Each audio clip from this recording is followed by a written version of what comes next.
झूठ बोलना छोड़ दें। ये मेरी आले शरीफ से रिक्वेस्ट है। आप बिल्कुल नॉर्मल हैं। वो पाकिस्तान में ही रहेंगे, पाकिस्तान से बाहर जाने का उनको कोई इम्कान नहीं है। खफा ना होइएगा इमरान खान साहब, कौम को इत्मीनान में लिया जाए। ना मुफ्त की डील कबूल है, ना मुफ्त की ढील कबूल है जनाब। तो पाकिस्तान में इस वक्त सबसे बड़ी खबर ये बन रही है कि नवाज शरीफ डील के जरिए या वैसे बाहर जाएंगे या नहीं जाएंगे। बड़ा सवाल ये है कि ये सब कुछ क्यों हो रहा है। जब मैं उनके डॉक्टर्स की बात सुनता हूँ, जिन डॉक्टर्स ने ऑपरेट किया है उन्हें लंदन में, चूँकि वो राब्ते में रहते हैं, जो भी रिपोर्ट्स हमें मैसर आती हैं, जो भी इतलात हमें मैसर आती हैं, वो उन डॉक्टर्स से ज़रूर मशवरा किया जाता है। तो उन डॉक्टर्स की राय तो यही है, और हम सब की भी ख्वाहिश यही है कि उनका इलाज जो है वो उन्हीं डॉक्टर्स से हो जिन्होंने उनकी सर्जरी की थी। इतना सब कुछ कर देने के बाद अब डील के लिए क्या बचा है? ये सब तो चाहते हैं कि उनको जेल वापस ले जाए। आपको समझ तो आ गई होगी, इस वजह से हो रहा है कि पार्टी के अंदर कंफ्यूजन है। पार्टी का एक हिस्सा कह रहा है कि उनको बाहर जाने की ज़रूरत नहीं है, मुश्किल वक्त उन्होंने काट लिया है। दूसरा हिस्सा कह रहा है जी कि वो तो अपनी जगह पर ठीक है, लेकिन इलाज के लिए तो आपको बाहर जाने की ज़रूरत है। जब आप ये बात करते हैं तो कोई मानने को तैयार नहीं होता कि सिर्फ इलाज के लिए जाएंगे, बिलखसूस अगर इलाज एक ऐसी बीमारी का है कि जिसका पाकिस्तान के अंदर तदारुक मुमकिन है या ट्रीटमेंट मुमकिन है, पाकिस्तान के अंदर बेहतरीन डॉक्टर्स मौजूद हैं और बहुत ज़्यादा कॉम्प्लेक्स बीमारी उनकी नहीं है, तो आप अगर वाकईतन मेडिकल ग्राउंड्स पर भी बाहर जाते हैं तो अब कोई मानने को तैयार नहीं होगा। और तीसरी बात, जब नवाज शरीफ यहाँ से जाएंगे डील के ज़रिए या इलाज के वास्ते, और जिस तरह कि मैंने पहले कहा कि डील और इलाज अब आपस में गुडमुड हो गए, तो मरीम नवाज भी उनके साथ जाएंगी। मरकज़ पार्टी का यहाँ से शिफ्ट करके लंदन चला जाएगा, लिहाजा स्पेकुलेशन बहुत बढ़ गई है कि वाकईतन डील अमलन हो चुकी है, अब सिर्फ उसकी अमली शक्ल देखने को आनी है।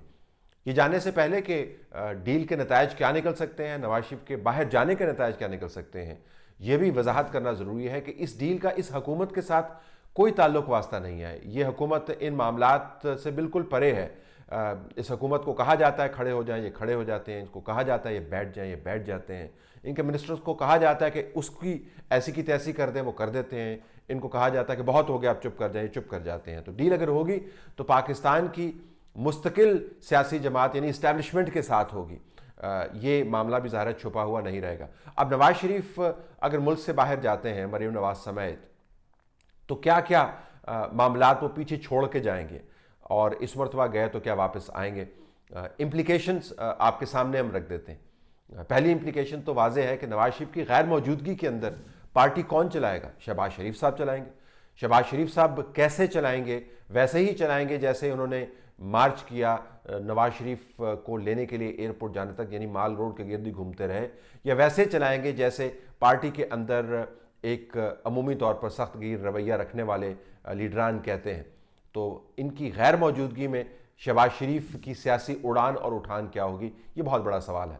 और जब क़यादत बाहर बैठी होगी, मरीम नवाज और नवाज शरीफ, उनका ताल्लुक वास्ता मरकज़ के अंदर और सूबे के अंदर अपनी पार्टी की क़यादत से क्या होगा। ये याद रहे कि पाकिस्तान की तारीख के अंदर जब भी मरकज़ी क़यादत मूव करती है पाकिस्तान से बाहर, तो पार्टी की जो मुकामी क़यादत है वो अपना उल्लू सीधा करने के लिए बड़े पापड़ बेलती है, तो एक नई पार्टी आपको नज़र आ जाती है। तो दोनों लीडरान का आपस में ताल्लुक वास्ता क्या होगा, नवाज शरीफ लंदन में बैठ के पार्टी के मामलात के अंदर कितना इंटरफेयर कर पाएंगे और पार्टी उनको कितना सुनेगी। और तीसरी अहम बात कि जब नवाज शरीफ और मरीम नवाज यहाँ से जाएंगे तो पार्टी की मरकज़ी क़यादत को तो एतमाद मिलेंगे, उनके भाई वहाँ पर मौजूद हैं, लेकिन जो सूबाई क़यादत है और जो डिस्ट्रिक्ट लेवल के ऊपर क़यादत है और जो वर्कर है, उसको क्या बता कर जाएंगे कि हम क्यों जा रहे हैं।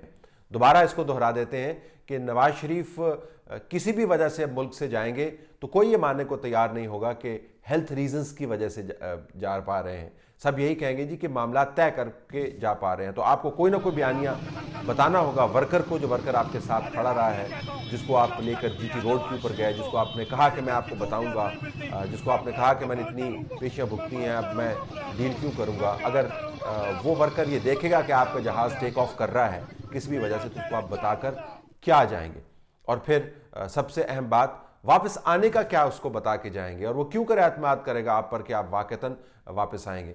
ये भी याद रहे कि आखिरी नुक्ता के वापस आने का आप क्या उनको बता के जाएंगे, इस पर भी तकिया कर रहा है कि पाकिस्तान के अंदर आपकी गैर मौजूदगी में हालात क्या बनेंगे। ये याद रहे कि नून लीग मरकज़ी क़यादत नवाज शरीफ और मरीम नवाज के बाद अमलन मुकामी सियासत के अंदर घुल मिल जाएगी। यह ऐन मुमकिन है कि अगर मौजूदा हुकूमत ने अपनी कारकर्दगी न बदली तो एक नेशनल हुकूमत बनाने की तजवीज़ सामने आए और जिसके अंदर नून लीग की बकिया मानदा जो क़यादत है वो भी शिरकत करे।